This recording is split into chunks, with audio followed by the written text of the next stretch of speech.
ప్రియులారా, మీరు దేవుని పరిశుద్ధ గ్రంథములో కీర్తన గ్రంథము 10వ అధ్యాయాన్ని చదవడం జరిగింది. దీనిలో ఉన్నటువంటి 18 వచనాలు మనం చదువుతున్నప్పుడు మనకు ఒక అనుమానం వస్తుంది. ఏమనుమానం అంటే, ఇది ఈనాటి భారతదేశంలో క్రైస్తవులు ఎదుర్కొంటున్నటువంటి సమస్యకు సాదృశ్యంగా కనబడుతుంది. నేటి సంఘాలు, నేటి క్రైస్తవులు, నేటి క్రైస్తవ విశ్వాసులు, దైవజనులు ఎదుర్కొన్నటువంటి అన్ని సమస్యలు దీనిలో ముందుగా రాయబడి ఉన్నట్టు ఉన్నాయి. ఏం ఎదుర్కొంటున్నారు క్రైస్తవులు నేటు మన భారతదేశంలో? మన భారతదేశంలో క్రైస్తవులకు అనేక రకమైనటువంటి అవమానాలను ఎదుర్కొంటున్నారు. వారి మీద అనేక దాడులు జరుగుతున్నాయి. కొంతమందిని చంపేయడం జరుగుతుంది. కొన్ని సంఘాలను కూలదోస్తున్నారు. మరి వీటికి దేవుడు చూసి ఊరుకుంటున్నాడు ఏమిటి? దేవుడు ఏమీ మాట్లాడేమిటి అని అన్యజనులు కూడా అనుకుంటారు. అన్యజనులతో పాటు కొన్ని సందర్భాలలో విశ్వాసులు కూడా ఒక అనుమానం రావడానికి అవకాశం ఉంటుంది. ప్రియులారా, ఇలాంటి సందర్భాలలో ఎదుర్కొన్నటువంటి అవమానాలను నివృత్తి చేయడానికి దేవుడు ఈ పరిశుద్ధ గ్రంథాన్ని మీ ముందు ఉంచుతున్నాడు.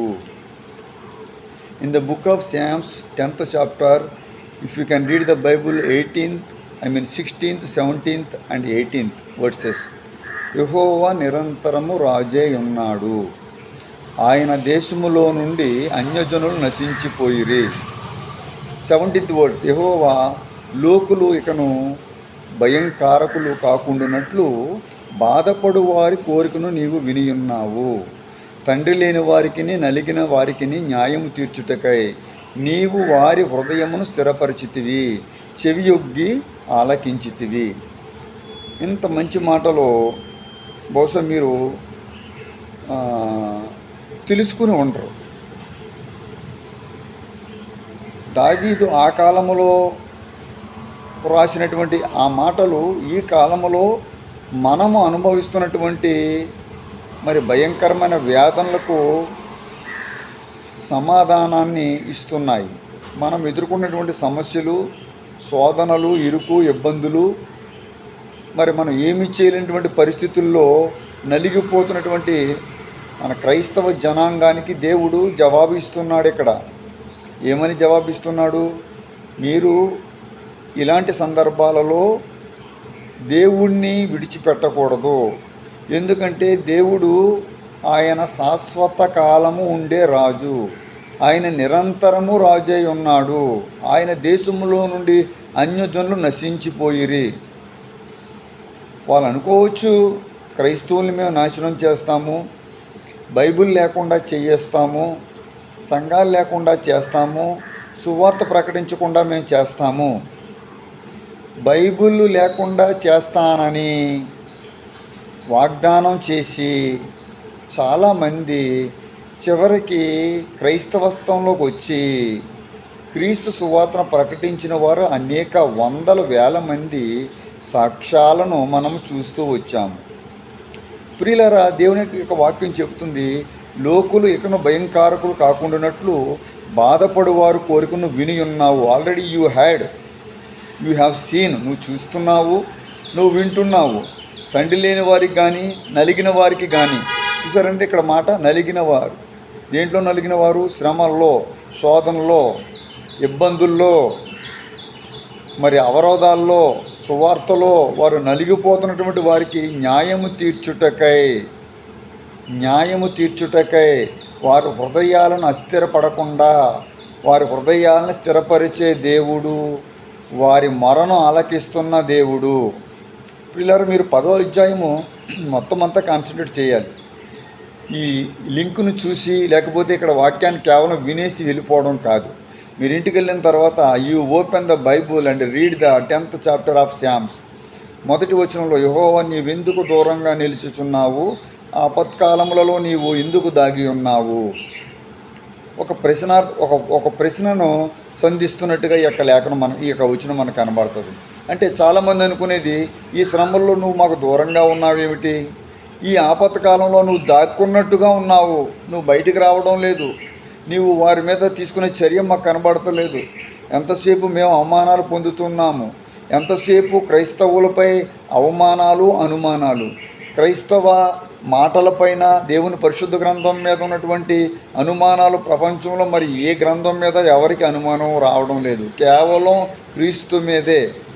ఈ లోకమంతా కూడా, లోకంలో ఉన్నటువంటి సమయం అంతా క్రీస్తు శకము, క్రీస్తు పూర్వం అని విభాగించబడినడానికి గల కారణం ఏమిటి అనే చిన్న లాజిక్ పాయింట్తో వారు అన్వేషించడం ప్రారంభిస్తే నిజమైన దేవుడు ఎవరనేది వారు ఫైండ్ అవుట్ చేయగలరు. రెండవ వచనం చూస్తుంటే, దుష్టుడు గర్వించి దీనిని వడిగా తరుముచున్నాడు. ఎగ్జాక్ట్లీ ఇప్పుడు ఏం జరుగుతుంది? అనేక ప్రాంతాలలో క్రైస్తవుల మీద జరుగుతున్నటువంటి దాడుల విషయమై వారు యోచించిన మోసక్రియల్లో తామే చిక్కుకొందురుగాక. దుష్టులు తమ మనోభిలాషను బట్టి అతిశయపడుతున్నారు, లోబులు యెహోవాను తిరస్కరిస్తున్నారు. దుష్టులు పొగరెక్కి యెహోవా విచారణ చెయ్యడు అనుకుంటున్నారు.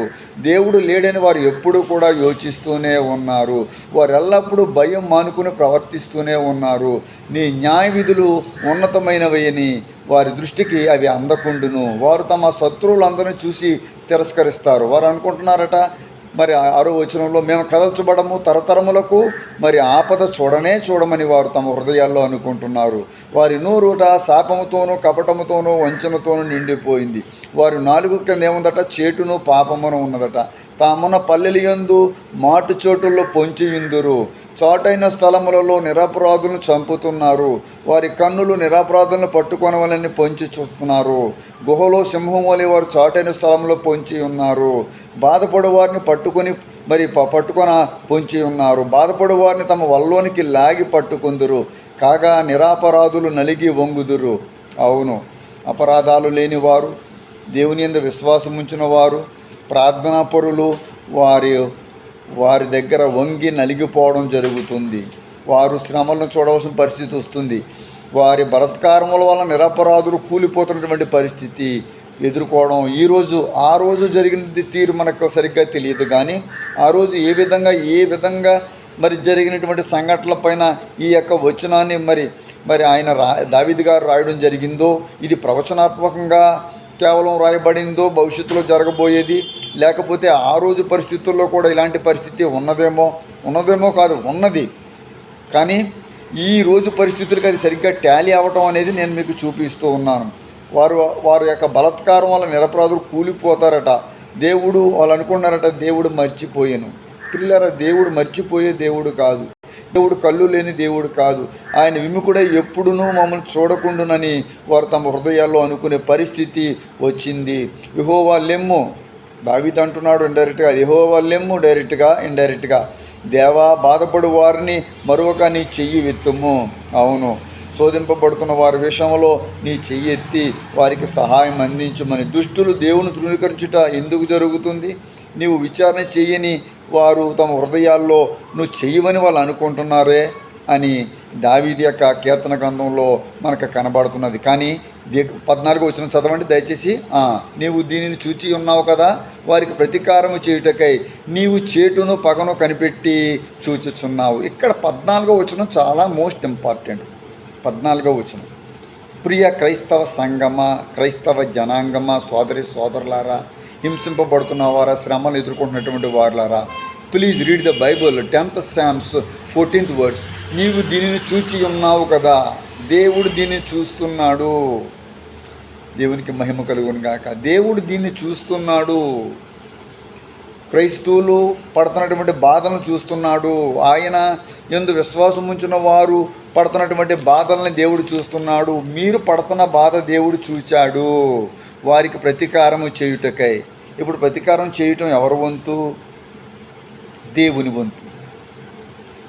క్రైస్తవుల మీద దాడులు ఎందుకు చేస్తారో తెలుసండి. వీరు క్రైస్తవులు, వీరు దయతో ప్రేమతో ఉంటారు, వీరు ప్రతీకారం చెయ్యరు, వీరు మన మీద గొడవలకు రారు, వీరు శాంతికి మరో రూపమైనటువంటి మనుషులు అని. మరి శాంతికి మరో రూపమైనటువంటి వారిని ఎందుకు మీరు బాధ పెడుతున్నారు? ఎందుకు క్రైస్తవుల్ని యొక్క ఇళ్లను తగలబెడుతున్నారు?